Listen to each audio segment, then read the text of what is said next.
Sarah Mitchell wiped the sweat from her forehead as she carefully stitched together another torn shirt in the small trading post. The Arizona Territory in 1882 was no place for a young woman alone, but after her husband died from fever 2 years ago, she had learned to survive on her own. The dusty frontier town of Canyon Creek offered little comfort, but it was home now. The morning sun blazed through the wooden shutters of her small shop where she mended clothes and sold basic supplies to miners, cowboys, and anyone else passing through. Sarah had golden hair that she kept tied back practically, and gentle blue eyes that had seen too much hardness for someone only 24 years old. Her hands, once soft from her privileged upbringing back east, now bore the calluses of honest frontier work. She was bent over her sewing when the door burst open with such force that the small bell above it nearly fell off its hook. Sarah looked up, startled to see a tall Apache warrior stumbling through her doorway. Blood seeped through his buckskin shirt, and his dark eyes held a mixture of pain and desperate determination. For a moment, neither moved. Sarah had heard countless stories about Apache raiders, tales that made frontier women lock their doors at night and pray for protection, but this man wasn't brandishing weapons or making threats. He pressed one hand against his wounded shoulder, while the other gripped the doorframe to keep himself upright. The warrior was powerfully built, with long black hair secured by a leather band and traditional Apache clothing that marked him as someone of importance in his tribe. Despite his injury, he carried himself with the dignity of a leader. His copper skin gleamed with perspiration, and Sarah could see the pain etched in the lines around his eyes. "Please," he said in heavily accented English, his voice deep and strained. "Help." Every instinct Sarah had developed living on the frontier screamed at her to run, to scream for help, to grab the rifle she kept behind the counter. But something in his eyes stopped her. There was no malice there, no threat, only desperate need and a vulnerability that seemed at odds with everything she had been told about Apache warriors. The man took another unsteady step into her shop and nearly collapsed. Without thinking, Sarah rushed forward and caught his arm, helping him stay upright. His skin was burning hot with fever, and she could feel the tremor in his muscles as he fought to remain conscious. "Sit down," she said firmly, guiding him toward the wooden chair behind her counter. "Let me see that wound." The warrior, she guessed he was in his early 30s, allowed her to help him into the chair. Up close, Sarah could see that his injury was serious. An arrow had pierced his shoulder, and though it had been removed, the wound was infected and bleeding freely. Without proper treatment, he would likely die from blood loss or fever within hours. "What happened to you?" Sarah asked as she gathered her medical supplies. Living on the frontier had taught her basic doctoring skills by necessity. "Soldiers," he replied through gritted teeth, "attacked our hunting party. I escaped, but—" He gestured weakly at his shoulder. Sarah felt her heart clench. The ongoing conflicts between the U.S. Army and various Apache tribes had created an atmosphere of fear and violence that seemed to touch everyone in the territory. She had lost friends to Apache raids, but she had also seen the aftermath of cavalry attacks on peaceful native camps. The cycle of revenge and retaliation seemed endless. "I need to clean this wound," she told him, warming water on her small stove. "It's going to hurt." He nodded grimly, then said something that surprised her. "Thank you." Many would not help Apache. Sarah paused in her preparations. He was right, of course. Most people in Canyon Creek would sooner shoot an Apache than offer medical aid. But looking at this injured man, Sarah saw past the stories and legends to the simple human reality. Someone in pain who needed help. "What's your name?" she asked as she began to clean his wound as gently as possible. "Nalnish," he replied, then added, "It means he works. In your tongue, I am called Joseph by some." "I'm Sarah," she said, focusing on her work. The wound was worse than she had initially thought, and she worried about infection spreading. "This is going to need proper bandaging, and you'll need to rest for several days to recover." Joseph tried to stand, swaying dangerously. "Cannot stay. Soldiers will search. Dangerous for you." "You're not going anywhere in this condition," Sarah said firmly, pressing him back into the chair. "You can barely stand and you're burning up with fever. If you try to leave now, you'll collapse before you make it 100 yards. He studied her face intently, as if trying to understand why she would risk helping him. Sarah wasn't entirely sure herself. Perhaps it was her Christian upbringing, or maybe it was simply the recognition that beneath the cultural differences and frontier prejudices, This was just a man who needed healing. As she worked, Sarah became aware of how quiet the town had become. It was still early morning, and most folks wouldn't be stirring for another hour or two. That gave her time to treat Joseph's wound properly and figure out what to do next. "Why did you come here?" she asked as she applied a clean bandage to his shoulder. "There must have been other places you could have gone for help." Joseph was silent for so long that Sarah thought he might not answer. Finally he spoke. "Watched your shop many times when coming to trade. Seen your kindness to travelers, to children. Heard stories of women who helps without asking payment from those who have little." Sarah felt heat rise in her cheeks. She hadn't realized her small acts of charity had been noticed, especially by Apache scouts who must have observed the town from a distance. The realization that she had been watched without knowing it should have frightened her, but somehow it didn't. "You were taking a terrible risk coming into town," she said softly. "If anyone sees you here, yes," he agreed simply. "But greater risk to die in desert. Sometimes must choose between two dangers." Sarah finished bandaging his wound and stepped back to examine her work. The bleeding had stopped, and she had cleaned out what infection she could. But Joseph would need rest, food, and continued care to fully recover. The question was whether either of them would live long enough for that to happen. Outside, she could hear the town beginning to wake up. Soon people would be moving about and the chance of discovery would increase dramatically. Sarah looked at this Apache warrior who had placed his life in her hands and made a decision that would change both their futures forever. "There's a small room behind the shop," she said quietly. "It's not much, but it's hidden from view. You can rest there while you recover." Joseph's dark eyes widened with surprise and something that might have been gratitude. "Why?" he asked simply. Sarah considered the question seriously. Why was she willing to risk everything to help a man her own people considered an enemy? The answer, when it came to her, was surprisingly simple. "Because it's the right thing to do," she said. 3 days passed in careful secrecy. Sarah tended to Joseph's wound twice daily, bringing him food and water while ensuring no one in town suspected anything unusual. The hidden room behind her shop had once been a storage area for her late husband's tools, but now it served as a makeshift recovery room for an Apache warrior who should have been her enemy. Joseph proved to be a surprisingly easy patient. He never complained about the pain, ate whatever simple food Sarah could provide without comment, and seemed genuinely grateful for her care. During the long hours when she couldn't visit him without raising suspicion, Sarah found herself thinking about him more than she cared to admit. On the 4th morning, as she was preparing fresh bandages, Joseph spoke up from where he sat on the narrow cot she had arranged for him. His fever had finally broken during the night, and though he was still weak, his eyes were clear and alert. "Must tell you something important," he said, his English improving with each conversation they had. "Have son. Boy is 8 summers old. His mother died when he was small baby." Sarah's hand stilled on the bandages. Somehow she hadn't considered that Joseph might have family waiting for him. The thought of a young Apache boy wondering where his father had gone made her heart ache. "What's his name?" she asked softly. "Key," Joseph replied, and his voice held a warmth she hadn't heard before. "It means moccasin in your language. He is—" Joseph paused, searching for words. "Quick like deer, curious about everything. Always asking questions about world beyond our camp. He must be worried about you," Sarah said, imagining how frightened the boy must be with his father missing for days. Joseph nodded grimly. "Told him to stay with grandmother if anything happened to me. But Key is, how you say, stubborn, like his father." A slight smile crossed his lips. "May try to find me." Before Sarah could respond, she heard the familiar sound of boots on the wooden planks outside her shop. Someone was approaching the front door. She quickly gathered up the medical supplies and gestured for Joseph to remain silent.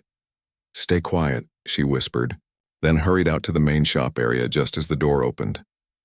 Marshal Tom Brady stepped inside, his badge gleaming on his vest and his hand resting casually on his gun belt. He was a decent man, fair in his dealings, but he represented the law that would see Joseph hanged or shot if discovered.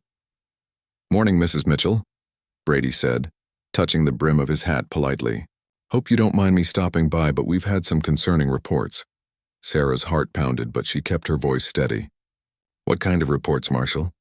"Apache sign spotted near town 3 days ago. Tracks leading right up to the main street, then disappearing. Got folks worried there might be scouts or raiders in the area." Brady's eyes swept the shop casually. You notice anything unusual? Anyone suspicious hanging around? No, Marshal, Sarah replied, hoping her voice sounded normal. Been quiet as usual here, just the regular customers coming by for mending work.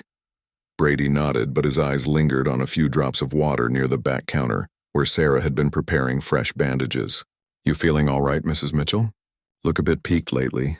Just the heat, Sarah said quickly. This summer's been particularly harsh. That it has, Brady agreed. He moved toward the back of the shop and Sarah's breath caught in her throat. Mind if I take a look around? Just being thorough, you understand? Of course not, Sarah managed, though every instinct screamed at her to find some excuse to refuse. Though I should mention I've got some women's undergarments hanging to dry back there. Might not be appropriate. Brady stopped immediately, his cheeks reddening slightly. Ah, yes, well, I'm sure if there was anything to worry about, you'd let me know. Certainly would, Marshal, Sarah assured him. After Brady left, Sarah waited a full 10 minutes before returning to Joseph. She found him sitting tensely on the edge of the cot, clearly having heard every word of the conversation. Close, he said simply. Too close, Sarah agreed. Marshal Brady's a good man, but he's also thorough. If he decides to search more carefully, we'll leave tonight, Joseph said, starting to rise from the cot. Have put you in enough danger. You're not strong enough yet, Sarah protested. That wound could reopen if you push yourself too hard. Cannot risk your safety more, Joseph insisted, though Sarah could see the effort it took for him to remain standing. Have been kind beyond measure. Will not repay kindness with bringing harm to you. Sarah studied his face, seeing the determination there along with genuine concern for her well-being. In the 4 days she had known him, Joseph had shown her more consideration and respect than many of the so-called civilized men who passed through her shop. What about your son? She asked. If you're not fully healed and something happens to you out there. Joseph's expression grew troubled. Key is strong. Grandmother will raise him if... No, Sarah said firmly, surprising herself with her vehemence. That boy needs his father. And you need more time to heal properly. That evening, as Sarah was closing up the shop, she heard a sound that made her blood run cold. It was a child's voice speaking in Apache, coming from the alley behind her building. She rushed to the back window and peered out to see a small figure crouched near her back door. The boy was clearly Apache, with long dark hair and traditional clothing, but he couldn't have been more than 8 or 9 years old. He was thin and travel-worn as if he had been walking for days.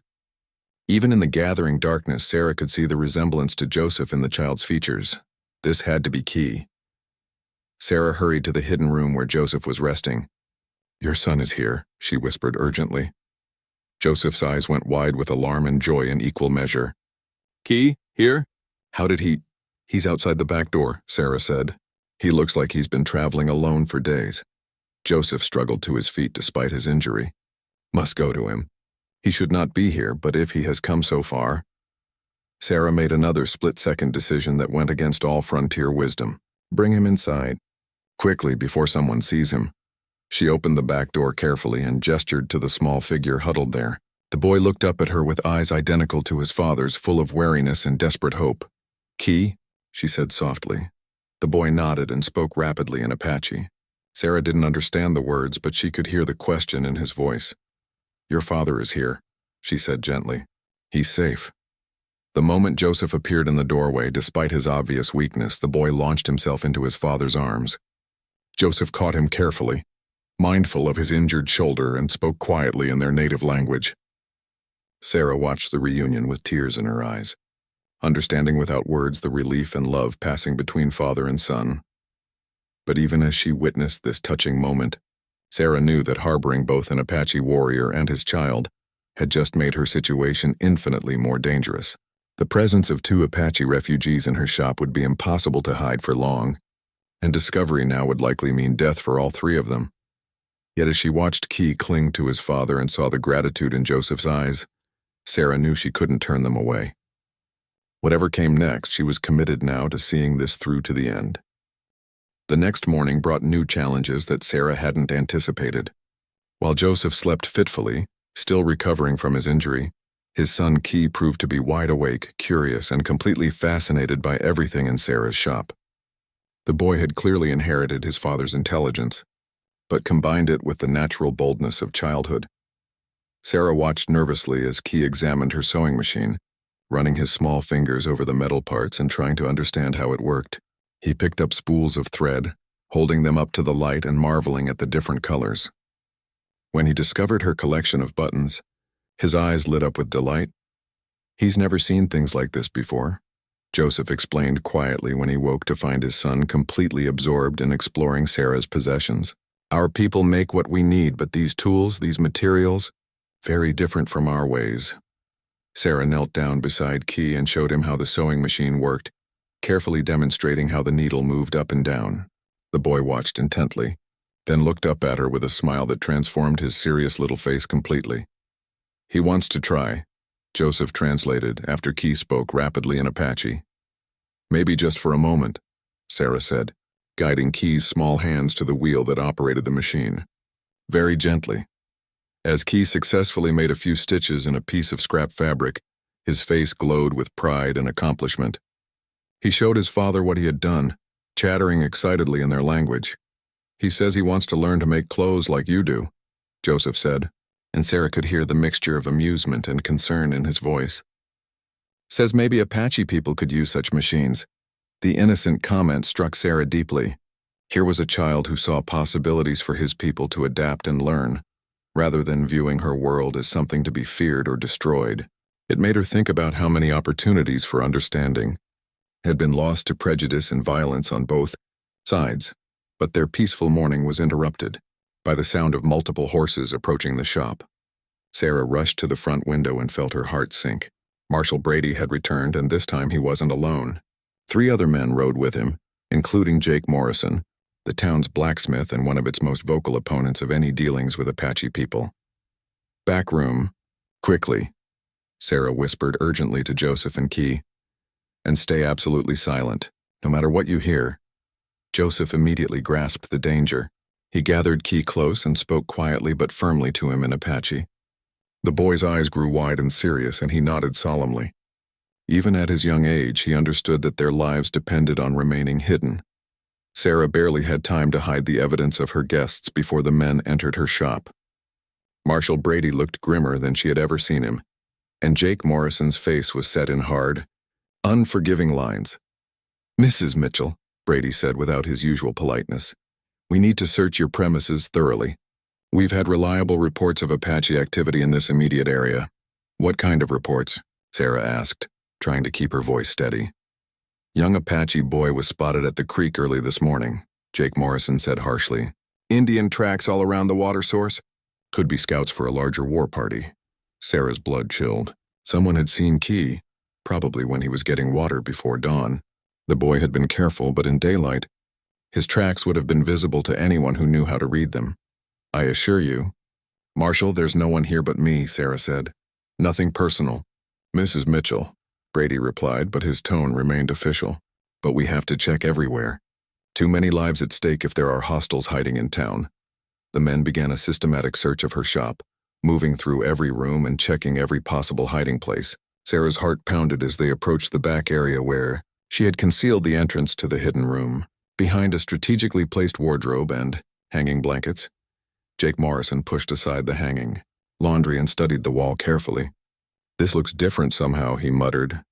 Like there might be something behind here. That's just where my husband stored his tools, Sarah said quickly. I walled it off after he died because I couldn't bear to look at them. Morrison's eyes narrowed suspiciously. Mighty convenient place to hide someone. Jake, Marshal Brady warned.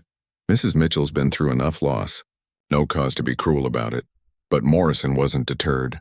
He began running his hands along the wall, feeling for any gaps or irregularities.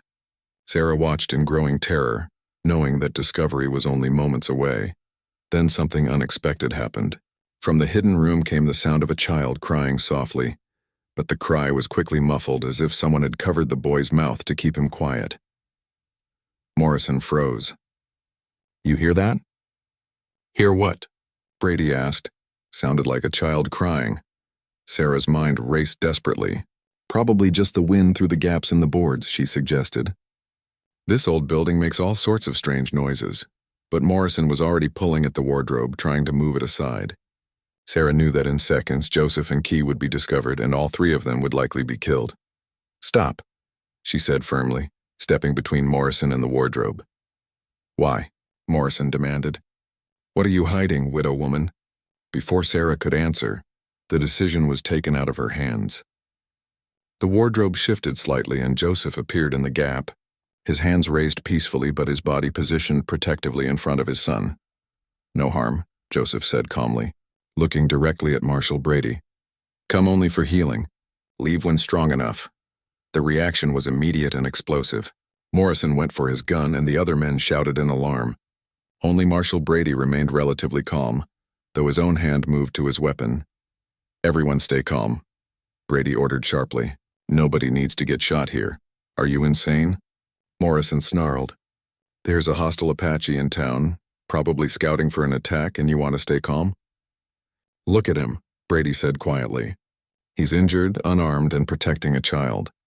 This isn't a war party. Joseph slowly moved his hands to show his bandaged shoulder. Shot by soldiers 3 days past.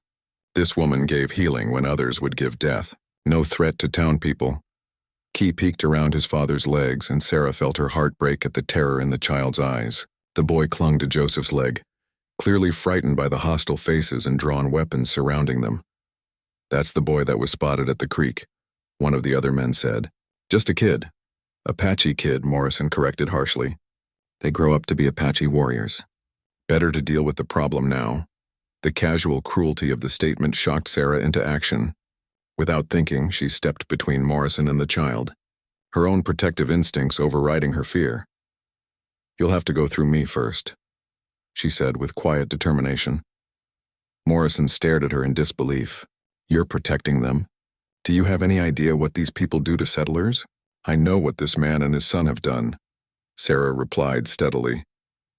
They asked for help and they've been peaceful and grateful guests. They're not your enemies unless you make them so.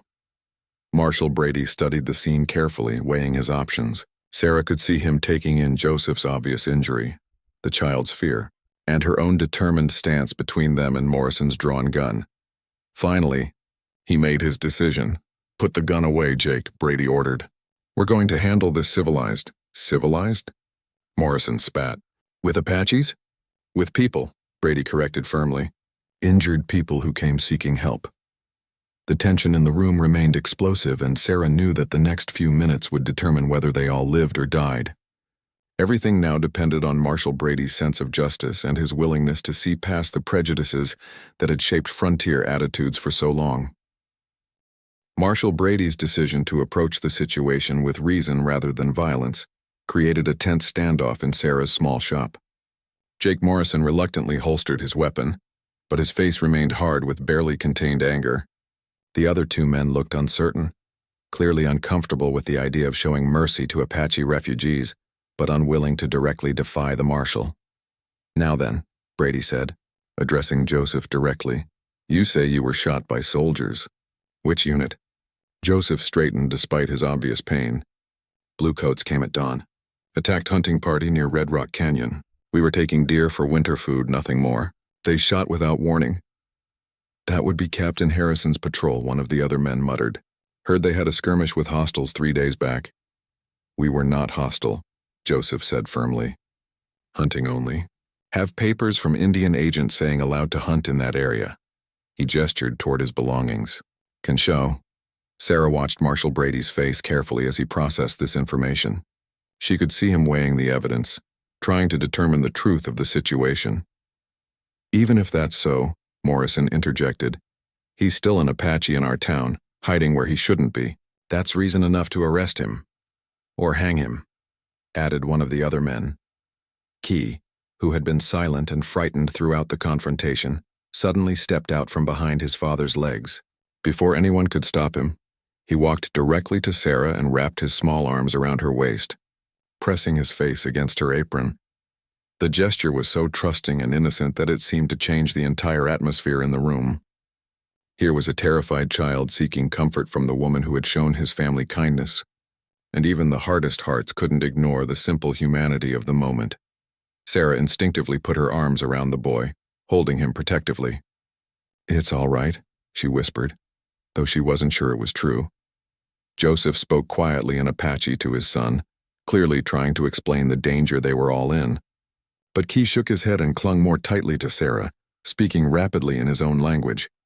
"What's he saying?" Brady asked, his voice softer than it had been moments before. Joseph's face showed a mixture of pride and concern as he translated. He says this woman is good. Says she taught him to make stitches with the machine, gave him food when hungry, made father well when he was dying. Says she is like grandmother to him now." The innocent words hit Sarah like a physical blow. In just a few days, this child had come to see her as family, someone who belonged in his life. The trust and affection in his small arms around her waist was overwhelming. He also says, Joseph continued quietly, that if bad men want to hurt father, they must hurt him too. Because family stays together. Morrison shifted uncomfortably. "It's just a kid repeating what his father taught him, is it?" Brady asked thoughtfully. He knelt down to Key's eye level. "Boy, do you understand English?" Key nodded solemnly, still holding on to Sarah. "Did anyone force you to come here? Did your father tell you to find this woman?" Key shook his head vigorously, then spoke carefully in halting English. "Father hurt. I'm scared. Come find help. She—" He struggled for the words, then pointed at Sarah. "She good. Like mother." The simple, broken English somehow carried more weight than any eloquent speech could have. This child had walked alone through dangerous country, driven by love for his father and guided by some instinct that told him Sarah could be trusted. "How long have you been caring for them?" Brady asked Sarah. 4 days, Sarah replied honestly. "Joseph was badly injured when he came here. I couldn't just let him die. Why didn't you report it?" Sarah considered her answer carefully. "At first I thought I would. But then, he wasn't what I expected. He was grateful, respectful, and when I learned he had a son..." She looked down at Key, still clinging to her. "I couldn't bear the thought of this child losing his father." Morrison made a sound of disgust. "Sentimental foolishness. These people are killers, every one of them." "This one saved my life," said a voice from the doorway. Everyone turned to see Dr. Samuel Harrison enter the shop. The elderly physician looked tired, as if he had ridden hard to get there. "Doc," Brady said in surprise, "what are you doing here?" "Heard there was some kind of disturbance. Came to see if anyone needed medical attention." Dr. Harrison's eyes fell on Joseph's bandaged shoulder. "I see someone does." "You said this Apache saved your life," Morrison pressed. "When? How?" Dr. Harrison nodded toward Joseph. 2 months ago, I was returning from treating a patient at the Miller Ranch when my horse threw me. Broke my leg, couldn't walk, and I was bleeding from a head wound. This man found me, set my leg with proper splints, and carried me 5 miles to safety. The revelation stunned everyone in the room. Joseph had risked his own safety to help a white doctor, expecting nothing in return. "You never mentioned this before," Brady said. "Would you have believed me?" Dr. Harrison asked. "How many people in this town are ready to hear good things about Apache people?" Joseph spoke up quietly. "Dr. Goodman. Helped Apache woman birth difficult baby last winter. Asked no payment, showed no fear. Good should be repaid with good." Dr. Harrison approached Joseph and began examining his shoulder wound with professional thoroughness. "This is excellent work," he said to Sarah. "You cleaned it properly and prevented serious infection. He's lucky you knew what to do. Will he recover fully?" Sarah asked. "With proper rest and care, yes. But he shouldn't travel for at least another week," Morrison exploded. "A week? We're supposed to harbor hostile Indians for a week while they recover from their wounds? They're not hostile," Dr. Harrison said firmly. "And harboring them might be exactly what this town needs to show that we're better than the cycle of violence that's consumed this territory." Marshal Brady had been quiet during this exchange, clearly wrestling with his decision. Finally, he spoke. "Here's what we're going to do," he said with authority. "Joseph and his boy will remain here under Mrs. Mitchell's care until he's fit to travel. But they'll be under house arrest, confined to these premises." Morrison started to protest, but Brady held up his hand. "Furthermore," the marshal continued, "I'll post a deputy nearby to ensure their safety, and to make sure there's no trouble from either side. When Joseph is well enough, I'll personally escort them back to their people." "And if there's trouble?" Morrison demanded. "If this is all some kind of trick?" Brady looked directly at Joseph. "Then I'll hold you personally responsible. But I'm betting that won't be necessary." Joseph nodded gravely. "Give word of honor. No trouble will come from my presence here." As the men prepared to leave, Key remained clinging to Sarah. When Joseph spoke to him in Apache, clearly telling him to come away, the boy shook his head and spoke earnestly to his father. "He wants to stay with you while I rest," Joseph explained to Sarah. "Says you need someone to help in shop." Sarah looked down at the earnest little face, looking up at her with complete trust. "He can stay if he wants to. I'd like the company." As the others filed out, Dr. Harrison lingered for a moment. "You've done something remarkable here, Sarah," he said quietly. "You've chosen compassion over fear. That takes real courage." After everyone had gone, Sarah found herself alone with Joseph and Key. The boy had already returned to exploring her shop, seemingly untroubled by the danger they had all just faced. "Thank you," Joseph said simply. "You risk much for people not your own." Sarah watched Key carefully threading a needle, his tongue poking out in concentration. "Maybe they are my own," she said softly. "Maybe family is more about caring than about blood." The week that followed transformed Sarah's quiet shop into something she had never expected, a place where two very different worlds began to blend together. Deputy Miller, a young man who took his duties seriously but possessed a fair mind, established himself at a table outside the shop where he could observe without interfering. Key proved to be an eager student of everything Sarah could teach him. His quick intelligence and natural dexterity made him surprisingly good at simple sewing tasks. More importantly, his innocent curiosity and joyful laughter brought life to the shop in a way that Sarah hadn't experienced since her husband's death. "Look, Father," Key called out excitedly one morning, holding up a small leather pouch he had sewn together with Sarah's help. "Made this for carrying medicine plants." Joseph, whose strength was returning daily under Sarah's careful care, smiled with obvious pride. "Very good work, my son. Grandmother will be impressed when we return." But Sarah noticed that as the week progressed, Joseph seemed less and less eager to discuss their eventual return to his people. Instead, he began helping around the shop in small ways, repairing a broken shelf, fixing a loose door hinge, organizing supplies that Sarah had let fall into disorder during her years alone. "You don't need to do these things," Sarah protested when she found him carefully mending a torn awning over her front window. "Cannot repay kindness with only words," Joseph replied. "Apache way is to give service for service received." Their conversations had grown longer and more personal as the days passed. Sarah learned that Joseph had been trained as both a warrior and a healer among his people, that he spoke 4 different languages, and that he had spent time as a translator at the Indian Agency before growing disillusioned with broken promises from the government. In return, Sarah found herself sharing stories of her life that she had never told anyone. She spoke of her childhood back east, her marriage to a man who had dreamed of making his fortune in the Arizona territory, and the loneliness she had endured since his death. "Why you never go back to your people?" Joseph asked one evening as they sat in the back room while Key slept peacefully on a makeshift bed Sarah had prepared for him. "I thought about it," Sarah admitted, "but there's nothing for me there anymore. My parents died while we were traveling west, and my husband's family never approved of our marriage. This place, difficult as it is, has become home." Joseph nodded thoughtfully. "Sometimes home is not where you born, but where you choose to belong." The wisdom in his words struck Sarah deeply. Over the past week, she had begun to feel more at home in her own shop than she had in years. The presence of Joseph and Key had filled an emptiness she hadn't even realized existed. On the 5th day, their peaceful routine was disrupted by unexpected visitors. A group of Apache riders approached the town under a white flag, led by an elderly man whose bearing suggested great authority among his people.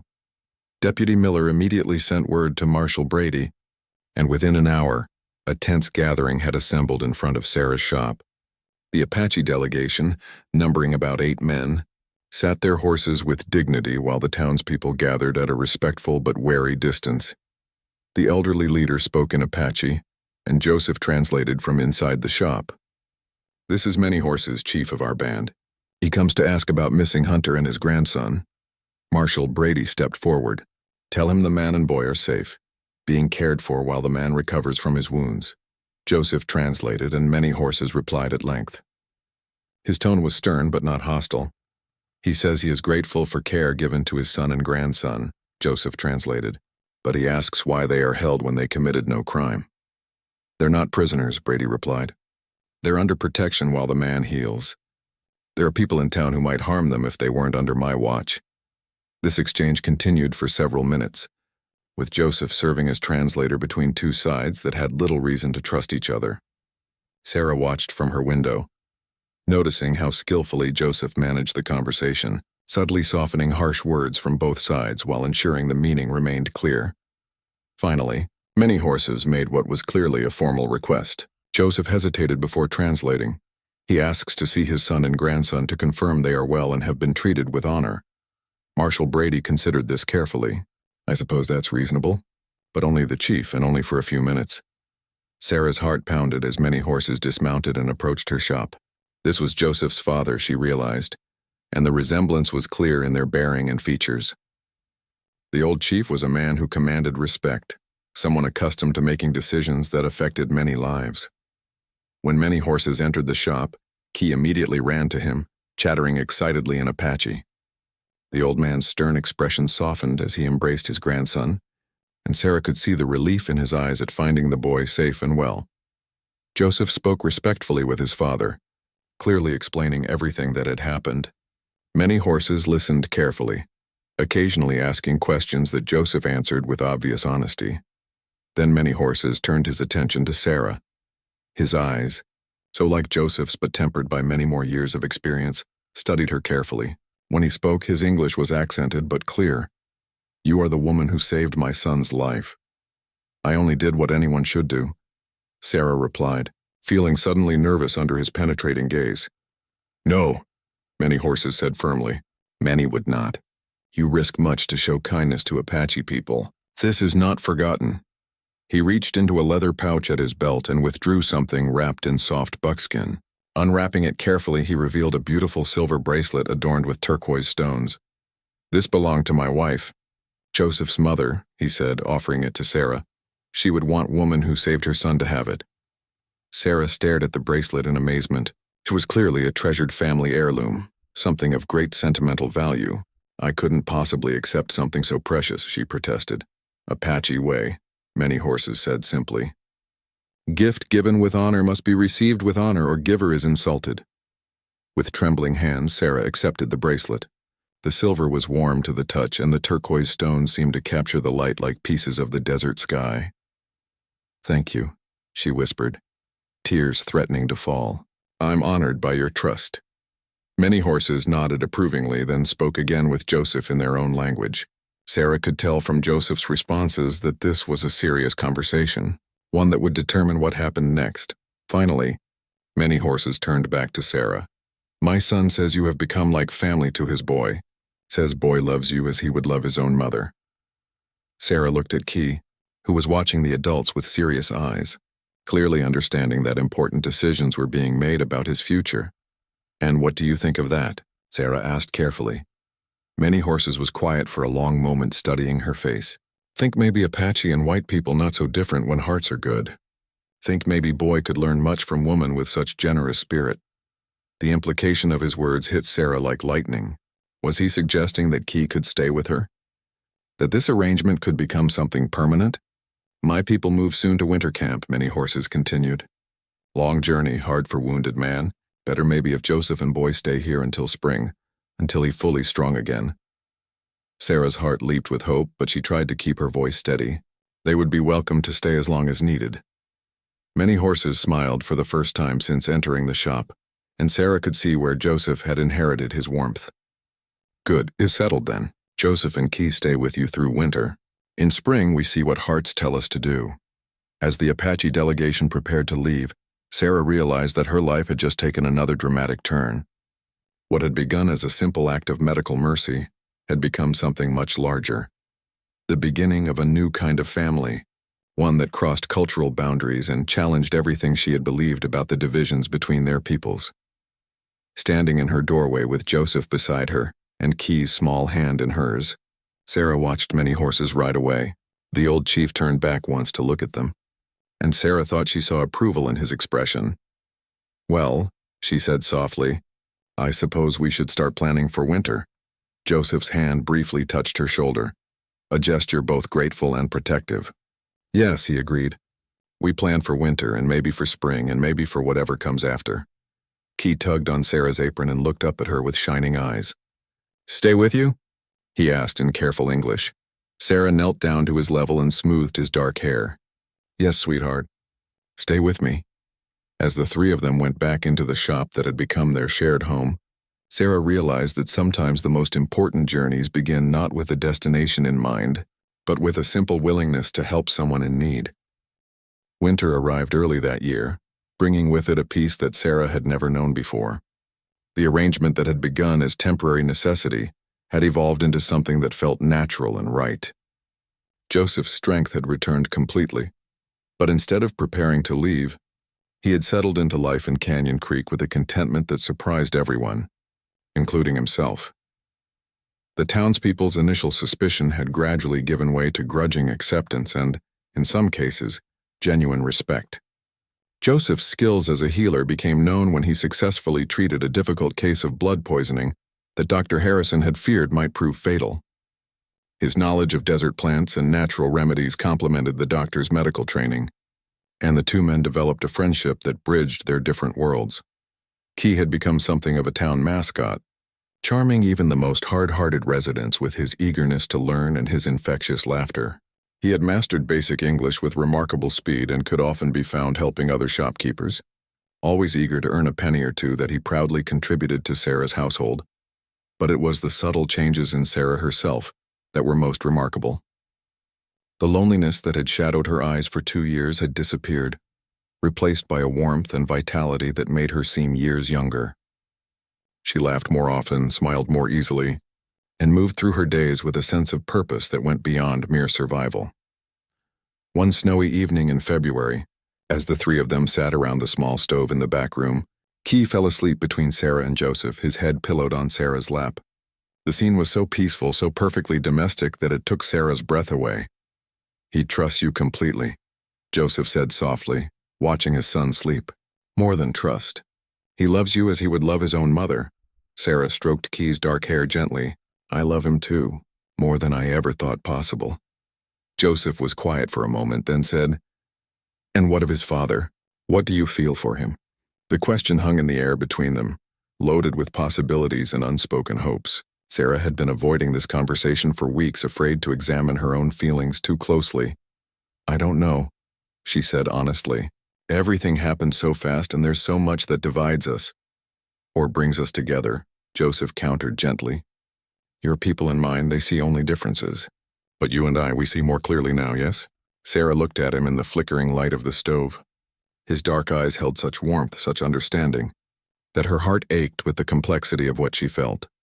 "The town is beginning to accept you both," she said carefully. "But marriage between our peoples, that would be something entirely different. Many things that seem impossible become possible when hearts are united," Joseph replied. "My father saw this wisdom. Is why he gave you my mother's bracelet." Sarah touched the silver bracelet on her wrist, which she had worn every day since many horses gave it to her. "What exactly did he say to you that day? When you spoke in Apache?" Joseph smiled. "He said you have the spirit of Apache woman in white woman's body. Said if I was wise, I would not let such woman slip away like water through fingers." The admission made Sarah's breath catch. "And what did you tell him?" "Told him I was already wise man because I had already decided same thing." Before Sarah could respond, a soft knock came at the front door of the shop. Joseph immediately tensed, his warrior instincts alert despite months of peaceful living. It was well after dark, and visitors at this hour usually meant trouble. "Stay with Key," Sarah whispered, carefully moving the sleeping boy to Joseph's arms. At the front door, she found Marshal Brady standing in the snow, his expression troubled. "Evening. Mrs. Mitchell. Sorry to disturb you so late, but I need to speak with Joseph. There's been some developments." Sarah's heart sank. "What kind of developments?" "Nothing dangerous," Brady assured her quickly. "But important. May I come in?" Joseph appeared with Key still sleeping in his arms. "Marshal, what brings you in such weather?" "Got word from the territorial governor today," Brady said, removing his hat and shaking off the snow. "There's been a change in Indian policy. New peace initiative starting in the spring." Sarah felt a mixture of hope and apprehension. "What does that mean?" "Means the government wants to establish formal relationships with Apache leaders who are willing to work toward lasting peace. They're looking for interpreters and liaisons, Men who understand both cultures and can help negotiate agreements that might actually work. Joseph listened carefully. And you think I could serve in such role? I've been recommending you for weeks, Brady admitted. Your English is excellent, you understand white ways now, and your father carries influence among the Apache bands. Most importantly, you've proven that peaceful coexistence is possible. Where would such work be? Sarah asked, though she dreaded the answer. Based out of the territorial capital mostly. Some travel to various reservations and settlements. Good pay, steady work, and Brady paused meaningfully. It would come with official protection for you and your family. The word family hung in the air, loaded with significance. Brady was clearly referring to Sarah and Key as Joseph's family, acknowledging what the whole town had come to understand. Is much to consider, Joseph said thoughtfully. Must discuss with Sarah and think what is best for Key. After Brady left, Sarah and Joseph sat up late into the night talking about the opportunity. The position would provide security and respect that had seemed impossible just months before, but it would also mean leaving Canyon Creek and the life they had built together. What do you want to do? Sarah asked finally. Joseph was quiet for a long time, staring into the dying fire. Want to do what is right for family, he said at last. Question is, what family means now? Sarah understood what he was asking. Were they truly a family in the deepest sense, or simply three people who had found temporary comfort together? The next morning brought her answer in an unexpected way. Key woke early and found Sarah preparing breakfast in the main shop area. He climbed onto her lap while she worked, something that had become their morning ritual. Sarah, he said seriously, using the English name he had learned to pronounce perfectly. Father talks with other men about big job far away. Yes, sweetheart. It might be a good opportunity for your father. But we go too, yes? We stay together? Sarah's heart clenched at the hope and slight fear in his voice. I don't know yet. It depends on many things. Key was quiet for a moment, then said something that changed everything. You my mother now, yes? Apache children stay with mothers, not lose them. The simple, innocent statement hit Sarah with the force of revelation. This child didn't see their arrangement as temporary or uncertain. To him, she was his mother, completely and permanently.